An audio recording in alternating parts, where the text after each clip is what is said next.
taj isprint koji je potreban, ali da ga ja sad pročitam, pa da idemo dalje. Može? Dobro. Izvještaj o radu udruge Hrvatskih aforista i humorista od 2017. do 2021. godine. Nema puno. Saslušajte 5, 6, 7 minuta. Udruga Hrvatskih aforista i humorista osnovana je 22.11.2017. godine na osnivačkoj skupštini održanoj u Zagrebu. Moj naglasak je zagrebački, oprostite što ne mogu baš točan hrvatski govoriti.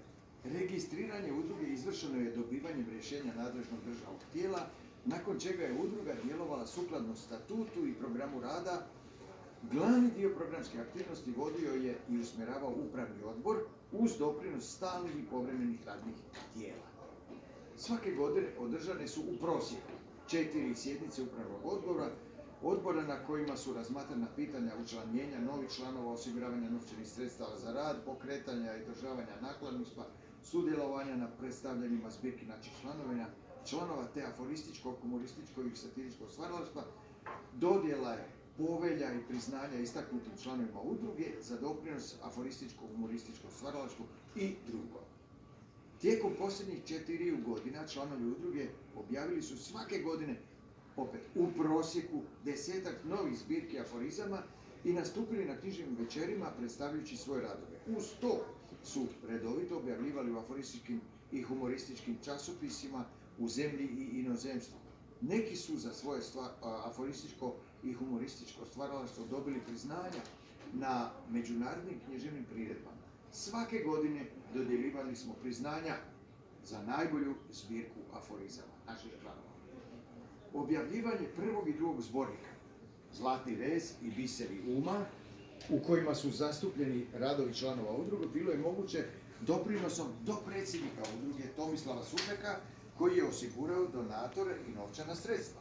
Na pripremi zbornika radili su urednici i urednički odbori, a predstavili smo i u knjižnici Bogdana Ogrizovića ovdje u Zagrebu i posebno u Splitu.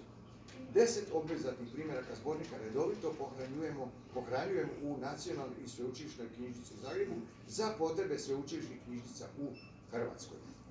Prešli smo polovicu. Treći zbornik aforizama, Stožeri i maske, objavili smo uz dosta zakašnjenja zbog korona kriznih vremena, a u njemu je zastupljeno 82 starijih i mlađih aforista. Svakom aforistu dodijeljene su po 2 stranice da se predstavi s 20-ak ponajboljih aforizama, kratkim životopisom i slikom u boji.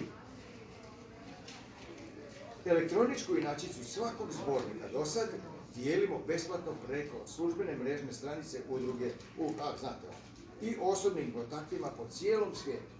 Nema kontinenta na kojem naši zbornici nisu završili, sva 3.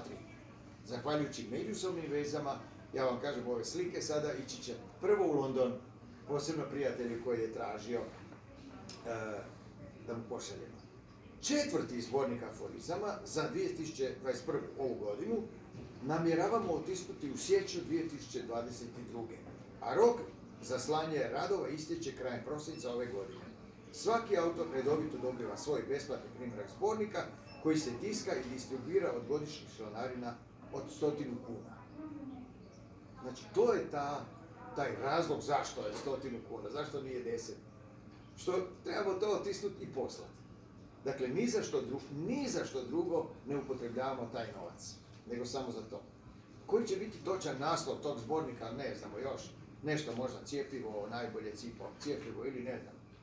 Smislite nešto dobro. 4. doza. 4. booster cjepivo. 4. doza. Dobar je čas. Znači, osmislimo neki dobar zajednički naslov. I Andre, ti si glavni šef za taj zbornik i znam da će biti najbolje. Posljednje 2 godine neki su članovi udruge preminuli. Mislim 7 ili 8 čak. Ili 9. Istodobno je udruzi pristupio lijep broj mladih aforista, ohrabrenih izlaženjem godišnjih zbornika aforizama. Od svojeg osnutka udruga je podupirala rad jedinog tiskanog humorističkog časopisa u Hrvatskoj, Pote Puh, Drago nažalost nije mogao doći, nešto je bolestan malo, pod uredništvom Dragutina Lončara. u okviru udruge, naše udruge i posebno zalaganjem urednika Dražena Jergovića, nastao je i redovito izlazi elektronički časopis aha, kojega svi primamo. U novom četverogodišnjem razdoblju i uz novo rukovodstvo treba nastaviti rješavati izazove u djelovanju udruge, osuvremeniti statut, obnoviti program rada, osigurati sjedište udruge ako je moguće, te dodatno financiranje otkupom zbornika za potrebe gradskih knjižnica, što ga svake godine vrši Ministarstvo kulture i slično, još puno ideja. Zbog kratkoće vremena samo je ovo napisano. Radujemo se novom rukovodstvu i radujemo se novim aforističnim vremenima. Predsjednik Zlatko Karvanović, tajnik Miroslav Vukmanić i današnji datum. Evo, to je ono što smo imali reći. Će dalje sada Ja mislim da, evo